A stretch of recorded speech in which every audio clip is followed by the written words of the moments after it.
Saudara-saudari yang terkasih, hari ini kita memiliki topik yang menarik, yaitu merdeka dari perbudakan, dan nats kita hari ini diambil dari 1 Petrus 2 ayat 13 sampai 17. Saya akan bacakan. Tunduklah karena Allah kepada semua lembaga manusia, baik kepada raja sebagai pemegang kekuasaan yang tertinggi, maupun kepada wali-wali yang diutusnya untuk menghukum orang-orang yang berbuat jahat dan menghormati orang-orang yang berbuat baik.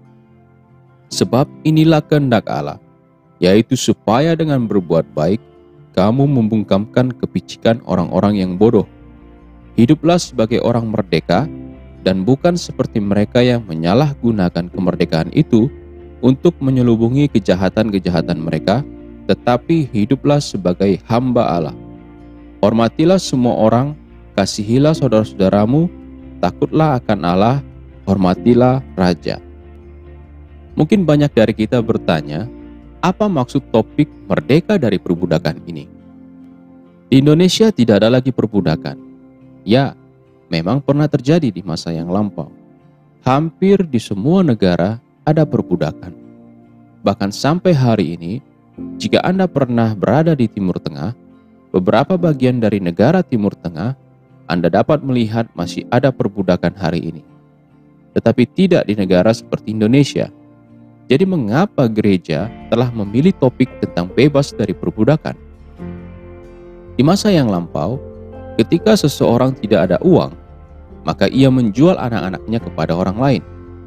Atau seperti seorang yang alkoholik, dan ketika dia tidak punya uang untuk mabuk-mabukan, dia menjual anak perempuannya kepada perbudakan. Dan sangat menyedihkan sebagai seorang budak. Anda tidak punya hak atas diri Anda sendiri. Anda di bawah kendali bos atau tuan Anda.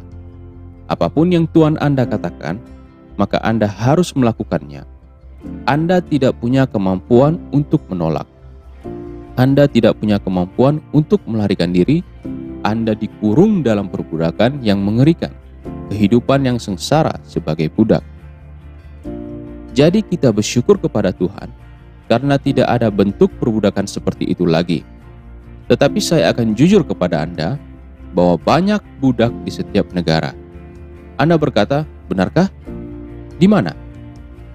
Ketika seseorang kecanduan narkoba, ia tidak memiliki kemampuan untuk melepaskan dirinya.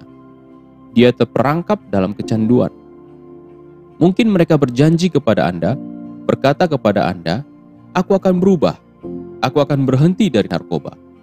Tetapi yang terjadi adalah cengkraman, seperti cengkraman seorang pemilik budak yang sangat kuat, sehingga ia tidak mampu untuk melepaskan diri dan tidak mampu untuk menolak perintah tuannya. Mereka di bawah kendali tuannya. Sama halnya dengan pecandu narkoba berada di bawah kendali narkoba. Oke, saya mengerti ada banyak orang seperti itu dan jumlahnya terus bertambah di setiap negara. Lalu bagaimana dengan alkoholik? Anda telah melihat banyak sekali orang yang terlalu diperbudak oleh minuman keras. Seluruh uang mereka dihabiskan untuk membeli minuman keras. Mereka sangat ingin berhenti. Ketika mereka sedang tidak mabuk, mereka sangat ingin sekali berhenti. Mereka sangat sedih ketika malam sebelumnya mereka memukul istri mereka. Mereka bersikap tidak baik dan mempermalukan keluarga mereka. Mereka kerap berkata, aku tidak mau melakukannya lagi. Aku mau berhenti. Tetapi malam berikutnya, kembali mabuk-mabukan. Saya sedang tidak berbicara tentang minum-minum ketika berinteraksi secara sosial, tetapi tentang pecandu minuman keras.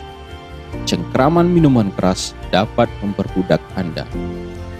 Beberapa orang minum-minum bersama dengan teman, menikmati minumannya. Tidak apa-apa. Tetapi bagi beberapa orang, cengkraman alkohol begitu kuat. Sama halnya dengan rokok. Beberapa dari Anda merokok. Anda tahu persis bahwa sangat tidak mudah untuk berhenti merokok. Bahkan dokter telah memberitahu Anda, hei, paru-parumu bermasalah. Kamu perlu berhenti merokok karena dapat mempengaruhi kesehatanmu. Lalu Anda berkata, oke dokter, aku akan berhenti. Tetapi nyatanya tidak bisa. Ada cengkraman bahkan dalam hal seperti merokok. Jadi ini secara umum merupakan dosa manusia. Lalu bagaimana dengan wanita? Dosa wanita juga bisa sangat kuat yang membuat Anda tidak dapat melepaskan diri. Beberapa dari wanita menyadari bahwa mereka terlalu banyak bergosip. Mereka sering membicarakan orang lain, menceritakan hal-hal yang buruk tentang orang lain, bukan hal-hal yang baik. Bahkan terkadang mereka berbohong tentang orang lain. Tetapi mereka tidak dapat berhenti, seperti ada cengkraman yang mencengkram mereka. Kemudian bagi beberapa orang, mungkin suka menyombongkan diri. Sangat tidak baik untuk menyombongkan diri, karena segala sesuatu yang kita miliki berasal dari Tuhan. Mengapa kita harus menyombongkan diri? Kepintaran Anda berasal dari Tuhan. Pekerjaan Anda berasal dari Tuhan. Tuhan memberikan Anda kesempatan. Jadi tidak ada yang perlu disombongkan. Seperti saat ini, ketika kita mengalami pandemi virus corona, Anda menyadari bahwa bisnis Anda yang besar dan Anda orang yang berkuasa saat ini, tetapi lenyap hanya dalam waktu semalam. Anda bisa menyombongkan kesehatan Anda, besok bisa saja hilang. Tidak ada yang perlu disombongkan di sini. Namun, beberapa dari kita kecanduan untuk menyombongkan diri, berada di bawah cengkraman kesombongan. Alkitab mengatakan kepada kita bahwa kita perlu merdeka dari perbudakan. Dan kita benar-benar memahami bahwa hari ini banyak dari kita merupakan budak dari dosa. Kita tidak mungkin dapat berhenti dengan menggunakan kekuatan kita sendiri. Beberapa orang mungkin berkata, selalu putuskan untuk berhenti. Anda dapat berkata kepada pecandu narkoba untuk berhenti. Ibunya bisa saja memarahinya, ayahnya bisa saja memarahinya, polisi bisa menegurnya, hakim bisa menghukumnya, tetapi dia tidak memiliki kekuatan untuk berhenti. Ini sama seperti ketika Anda sedang berkata kepada seorang budak, lari saja dari tuanmu. Ia tidak akan mampu, terlalu banyak kendali. Jika ia kabur, maka tuannya akan menangkapnya kembali. Dan ini sering terjadi di Timur Tengah. Jadi bagaimana kita bisa merdeka dari dosa? Dalam Roma 6 ayat 6 dikatakan, karena kita tahu bahwa manusia lama kita telah turut disalibkan, supaya tubuh dosa kita hilang kuasanya, agar jangan kita menghambakan diri lagi kepada dosa. Jadi kita tidak lagi menjadi budak dosa. Anda merdeka dari dosa. Jadi manusia lama kita, bahwa ketika kita dilahirkan, kita memiliki sifat alami dosa. Itulah mengapa Alkitab berkata bahwa semua telah berbuat dosa. Mengapa? Karena kita semua merupakan keturunan Adam. Kita memiliki DNA yang tidak baik dari Adam. Adam telah berbuat dosa terhadap Allah, dan semua keturunannya, termasuk kita, telah memiliki DNA yang tidak baik. DNA yang tidak memiliki kuasa untuk lepas dari dosa. Pada saat kita menerima Yesus sebagai Tuhan dan Juru Selamat kita, Alkitab berkata kepada kita dalam Galatia 2 ayat 20, dan saya ingin Anda selalu mengingat ayat ini. Dalam Galatia 2 ayat 20 dikatakan, Kristus tinggal di dalam kita.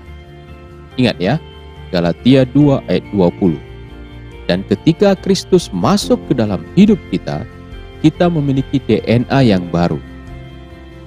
Dalam 2 Korintus 5 ayat 17, ayat lain yang harus Anda pelajari, 2 Korintus 5 ayat 17 berkata, jadi siapa yang ada di dalam Kristus, ia adalah ciptaan baru. Yang lama sudah berlalu, sesungguhnya yang baru sudah datang.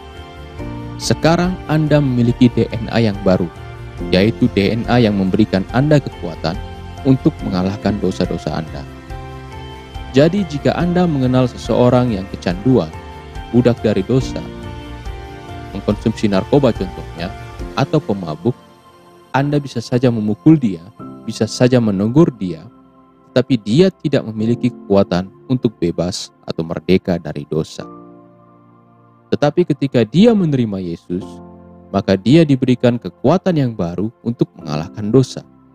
Karena Alkitab berkata, jadi siapa yang ada di dalam Kristus, ia adalah ciptaan yang baru. Dan Roma 6 ayat 6 berkata, bahwa kita sekarang merdeka dari dosa karena kita memiliki kuasa yang baru dan kekuatan yang baru. Jadi kita kembali lagi kepada nats kita hari ini dalam 1 Petrus 2 ayat 16, dan 1 Petrus 2 ayat 16 berkata, hiduplah sebagai orang merdeka. Betapa indahnya untuk hidup sebagai orang yang merdeka dari perbudakan. Perbudakan dari apa? Perbudakan dari dosa. Kita semua memiliki perbudakan ini.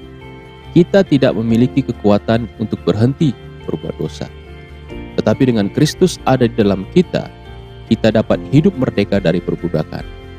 Dan Anda tahu betapa indahnya ketika Anda merdeka dari perbudakan.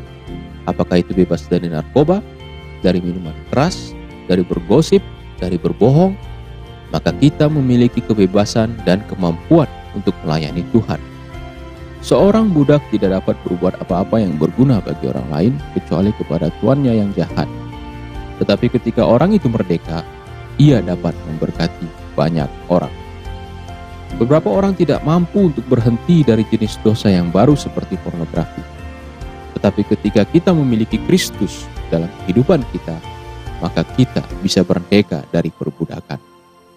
Dan perbudakan yang dimiliki oleh semua orang, mulai dari zaman Adam hingga sekarang, adalah perbudakan dosa. Biarlah Tuhan memerdekakan Anda jika Anda ada di dalam Kristus. Dan jika Anda menerima Yesus ke dalam hati Anda sebagai juru selamat pribadi Anda. Tuhan memberkati.